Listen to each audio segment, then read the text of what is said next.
Versos iluminados. Un cuento de Isaac Asimov. La última persona en quien se podía pensar como asesina era la señora Alvis Lardner, viuda del gran mártir astronauta. Era filántropa, coleccionista de arte, anfitriona extraordinaria, y en lo que todo el mundo estaba de acuerdo, una genio. Pero, sobre todo, era el ser humano más dulce y bueno que pudiera imaginarse. Su marido, William J. Lardner, murió, como todos sabemos, por los efectos de la radiación de una bengala solar, después de haber permanecido deliberadamente en el espacio para que una nave de pasajeros llegara sana y salva a la Estación Espacial 5. La señora Lardner recibió por ello una pensión generosa que supo invertir bien y prudentemente. Había pasado ya la juventud y era muy rica. Su casa era un verdadero museo. Contenía una pequeña pero extremadamente selecta colección de objetos extraordinariamente bellos. Había conseguido muestras de una docena de culturas diferentes, objetos tachonados de joyas, hechos para servir a la aristocracia de esas culturas. Poseía uno de los primeros relojes de pulsera, con pedrería fabricados en Estados Unidos, una daga incrustada de piedras preciosas, procedente de Camboya, un par de gafas italianas, y así sucesivamente. Todo estaba expuesto para ser contemplado. Nada estaba asegurado, y no había medidas especiales de seguridad. No era necesario ningún convencionalismo, porque la señora Lardner tenía un gran número de robots a su servicio, y se podía confiar en todos para guardar hasta el último objeto con imperturbable concentración, irreprochable honradez e irrevocable eficacia. Todo el mundo conocía la existencia de esos robots, y no se supo nunca de ningún intento de robo. Además, estaban sus esculturas de luz. ¿De qué modo la señora Lardner había descubierto su propio genio en este arte? Ningún invitado a ninguna de sus generosas recepciones podía adivinarlo. Sin embargo, en cada ocasión en que su casa se abría a los invitados, una nueva sinfonía de luz brillaba por todas las estancias.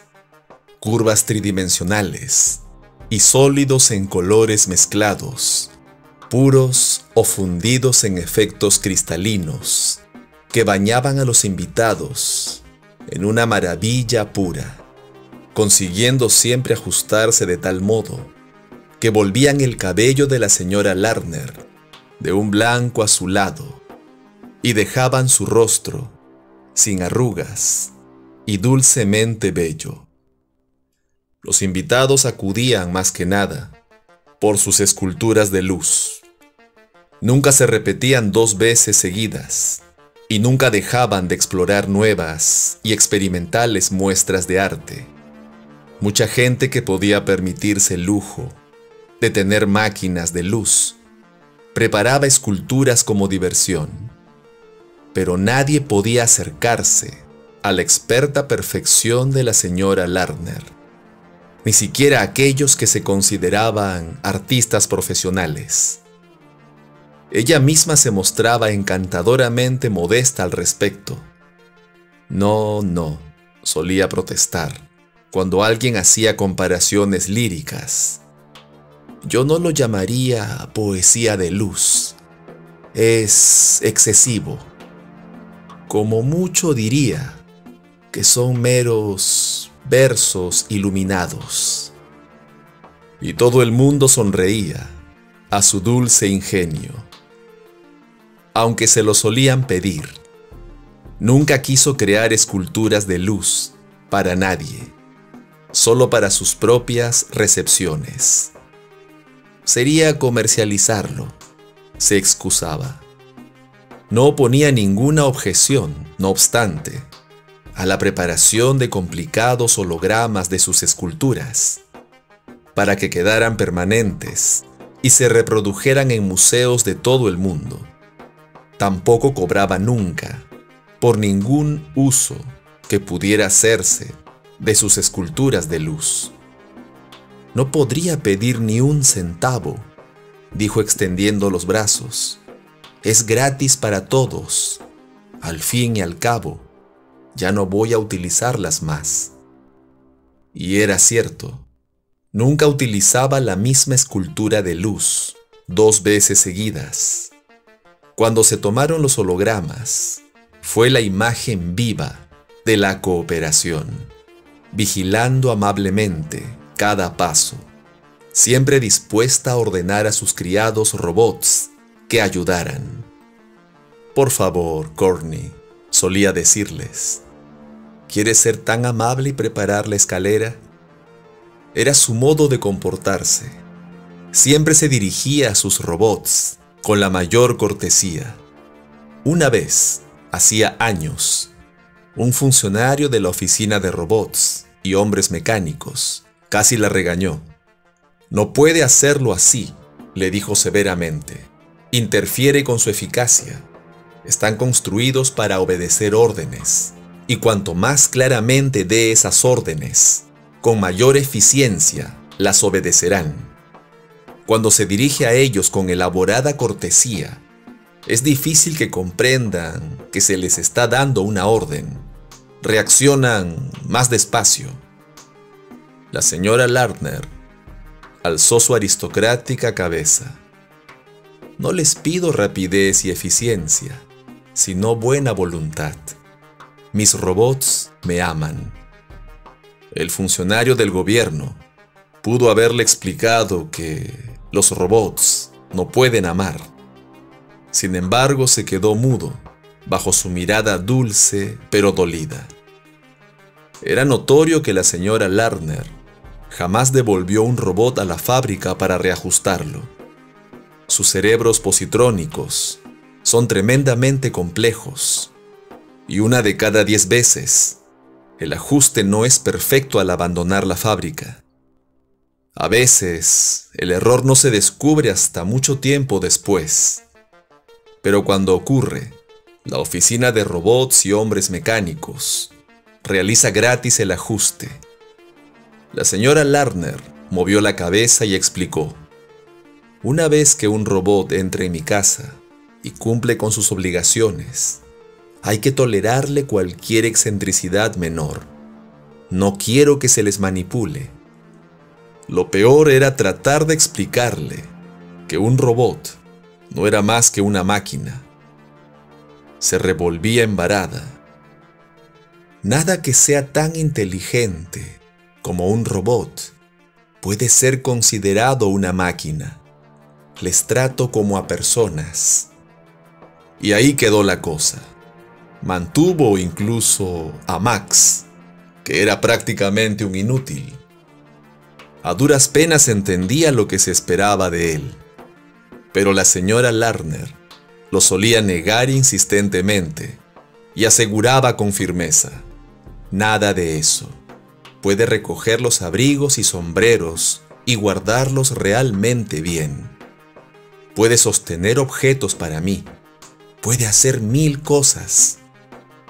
Pero, ¿por qué no lo manda a reajustar?, preguntó una vez un amigo. No podría. Él es así. Le quiero mucho, ¿sabes? Después de todo, un cerebro positrónico es tan complejo que nunca se puede saber por dónde falla. Si le devolviéramos una perfecta normalidad, ya no habría forma de devolverle la simpatía que tiene ahora. Me niego a perderla. Pero si está mal ajustado, insistió el amigo, mirando nerviosamente a Max. ¿No puede resultar peligroso? Jamás. La señora Lardner se echó a reír. Hace años que le tengo. Es completamente inofensivo y encantador. La verdad es que tenía el mismo aspecto que los demás. Era suave, metálico, vagamente humano, pero inexpresivo. Pero para la dulce señora Lardner, todos eran individuales, todos afectuosos, todos dignos de cariño. Ese era el tipo de mujer que era. ¿Cómo pudo asesinar? Nadie pensaba que John Semper Travis pudiera ser asesinado. Introvertido y afectuoso. Estaba en el mundo, pero no pertenecía a él. Tenía aquel peculiar don matemático que hacía posible que su mente tejiera la complicada tapicería de la infinita variedad de sendas cerebrales positrónicas de la mente de un robot. Era ingeniero jefe de robots y hombres mecánicos. Había escrito un libro sobre el tema, tratando de demostrar que el tipo de matemáticas empleadas para tejer las sendas cerebrales positrónicas podían modificarse para servir como guía en la producción de esculturas de luz. Sus intentos para poner la teoría en práctica habían sido un doloroso fracaso. Las esculturas que logró producir, siguiendo sus principios matemáticos, fueron pesadas, mecánicas y nada interesantes. Era el único motivo para sentirse desgraciado en su vida tranquila, introvertida y segura. Pero para él era un motivo más que suficiente para sufrir. Sabía que sus teorías eran ciertas, pero no podía ponerlas en práctica si no era capaz de producir una gran pieza de escultura de luz. Naturalmente, estaba enterado de las esculturas de luz de la señora Lardner. Se la tenía universalmente por una genio. Travis sabía que no podía comprender ni el más simple aspecto de la matemática robótica. Había estado en correspondencia con ella, pero se negaba insistentemente a explicarle su método, y él llegó a preguntarse si tendría alguno. ¿No sería simple intuición? Pero incluso la intuición puede reducirse a matemáticas. Finalmente, consiguió recibir una invitación a una de sus fiestas. Sencillamente, tenía que verla. El señor Travis llegó bastante tarde. Había hecho un último intento por conseguir una escultura de luz y había fracasado lamentablemente. Saludó a la señora Lardner con una especie de respeto desconcertado y dijo: «Muy peculiar el robot que recogió mi abrigo y mi sombrero». «Es Max», respondió la señora Lardner. «Está totalmente desajustado y es un modelo muy antiguo. ¿Por qué no lo ha devuelto a la fábrica?» «Oh, no. Sería mucha molestia». «En absoluto, señora Lardner. Le sorprendería lo fácil que ha sido. Como trabajo en la oficina de robots y hombres mecánicos, me he tomado la libertad de ajustárselo yo mismo. No tardé nada y encontrará que ahora funciona perfectamente». Un extraño cambio se reflejó en el rostro de la señora Lardner. Por primera vez en su plácida vida, la furia encontró un lugar en su rostro. Era como si sus facciones no supieran cómo disponerse. «¿Lo ha ajustado?», gritó. «Pero si era él quien creaba mis esculturas de luz. Era su desajuste que nunca podrá devolver el que... Desafortunadamente, en ese momento, había estado mostrando su colección y el puñal enjollado de Camboya estaba ante ella en la mesa de mármol. El rostro de Travis también estaba desencajado. Murmuró.